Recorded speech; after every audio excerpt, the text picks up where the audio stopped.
Good day everybody, it's the Tank Patrol and we're back with another replay cast. Once again we have SeaHawkD, who's going to be playing the AMX 5100, and we're going to play this Vietnamese themed battlefield called Pearl River, and it's an amazing map. It's a bit smaller, I'd say, than what we're usually used to seeing here at the Tank Patrol, and I think it's a brilliant, very thematic map. SeaHawkD, I think we've seen him play quite a few games here on the Tank Patrol. That's not a bias on our side. It's just when we look for replays, when we receive replays and review replays, we try to select games that are entertaining, as we've had a few, a bit less exciting games, let's say. So anywho, the game is on.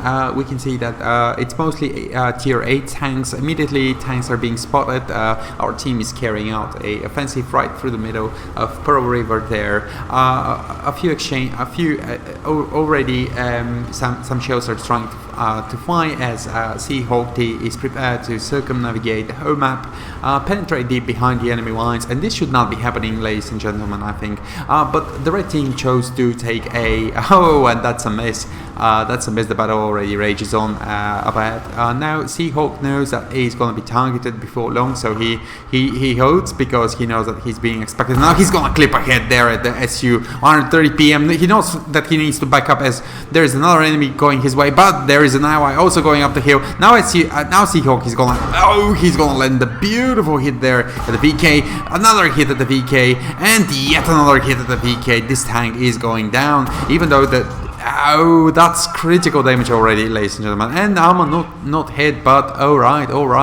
Two of our allies already lost, and now SeaHawk sort of reads that situation. He says, okay, this position here is good, we have it, I need to fall back, I need to help fight back, because he can see that there is quite a few opponents already piling on the green dots on the map, and we can see that the red team is pulling ahead. SeaHawk is reading this beautifully, I should say, and he is going to change the trajectory of his advance, because he knows that he needs support. And as we say that, the red team continues to take out green dots out from the map, and this is bad because you do want to make sure that you have enough tanks left when you're fighting. And that's a miss, a critical miss here, a very important one, but the faster reloading rate here is gonna be very helpful. E75 goes down, that's the first kill for SeaHawk. Another tank destroyed, which is very important. Maybe that will be a quick kill there at the SU, excuse me, 130 PM here. Very well done by SeaHawk. He single-handedly halves the advantage that the opponents have, and that's important as they're already leading with 6 kills, and we need to catch up. The green team needs to catch up. SeaHawk trying to read the situation a bit better here. He tries to tell his mate to fall back, and just like that, the green team is actually securing 2 more kills before long. Red team kind of losing their momentum, and if you've just killed 4 to 5 tanks and you're 4 to 5 tanks ahead, you want to keep that momentum. You don't want to lose that momentum. You want to kind of, as SeaHawk here suggested, and as he suggested, you want to group up with your teammates, and you want to make sure you're making a difference. As we say that, the red team apparently continues to build up some of this momentum, and now what's going to be crucial here? Is how both teams are going to respond. Are they going to attack one by one? Are there going to be strike wars to be caught out? Up ahead, our team's gonna be too confined, because look at and that is bad, because another one of our allies goes down. Now SeaHawk wants to kind of have he wants to kind of see the checkpoint, and it's getting very, very tight. But one thing I think we need to note about Pearl River is that it's hard to actually get pinned down. That's beautiful. That's beautifully done there.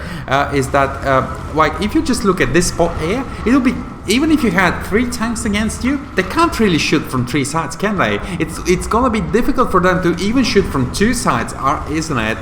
Because just the map is so cozily confined in some points that it's not going to be like people can just shoot at you no matter what their advantages.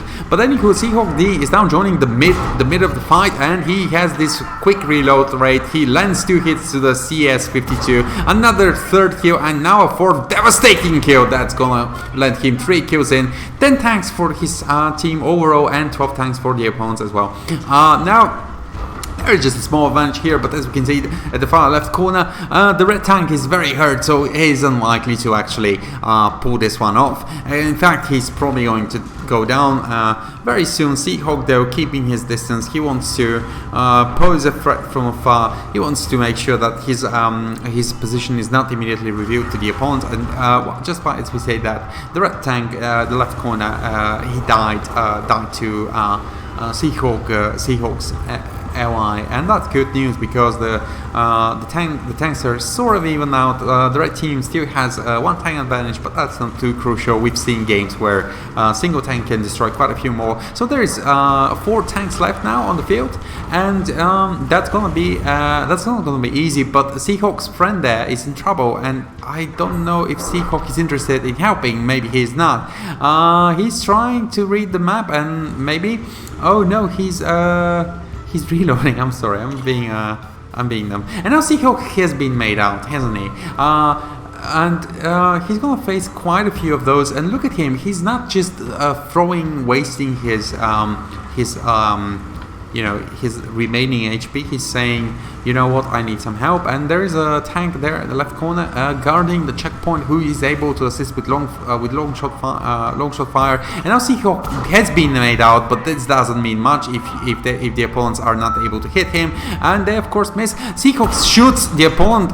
Is gonna shoot again, maybe. Oh, he shoots and he hits, and that's a significant hit there. But that's okay because the RH is gonna die, and now SeaHawk is gonna get another freebie, and the long-term support works. That's beautifully done. 2 tanks go down in so many seconds, and it's good for the team. SeaHawk just baiting these tanks to come and get him, and they do try to do as much, but as you can see, this long range support played a pivotal, crucial role. And these 2 tanks, the opponents, they did not really coordinate. They were more like, there is an opponent there, I'm gonna go and try and do my best. Now SeaHawk gets hit, and that's very bad for him as he suffered some extensive damage. He's down to 200 HP. He alerts his teammate as to the opponent there, and he still lures him further in as this tank is trying to secure that additional hit. But as he tries to greedily destroy the remains of SeaHawk, he's also seeing that long-range support work against him and work in favor of SeaHawk.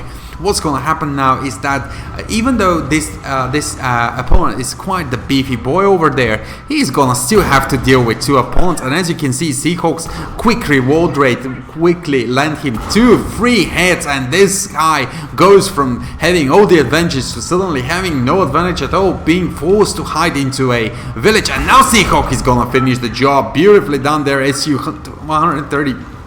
130 PM goes down, and that's 6 kills for SeaHawk, who's, well, I would not give him all the credit because his teammate's position there was very strategic and very important for this to pivot in the right direction, but I would still say that he managed to preserve himself very well, and it's really important. Look guys, if you're down on your HP, don't just go away and throw it away. Just go ahead, don't go ahead and throw it away, I'm sorry. You do have options. You do have what to do. You have many things you can help your team with, and serving as sort of as a lure to these greedy boys to shoot at you while your opponents can get the work done, while your allies can get the work done, is brilliant. In this case, SeaHawk proved that he can both be the bait and the fisher, let's say. And he did beautifully, and now his teammate's location has been made out, but this tank is too greedy, isn't it? The FT is just going to go down. That's insane reload rate, and he's taken out, and this, ladies and gentlemen, is a brilliant victory. Thank you so much for joining us for yet amazing game here at the Tank Patrol. Hope you enjoy, and hope we see you guys next time. Thank you.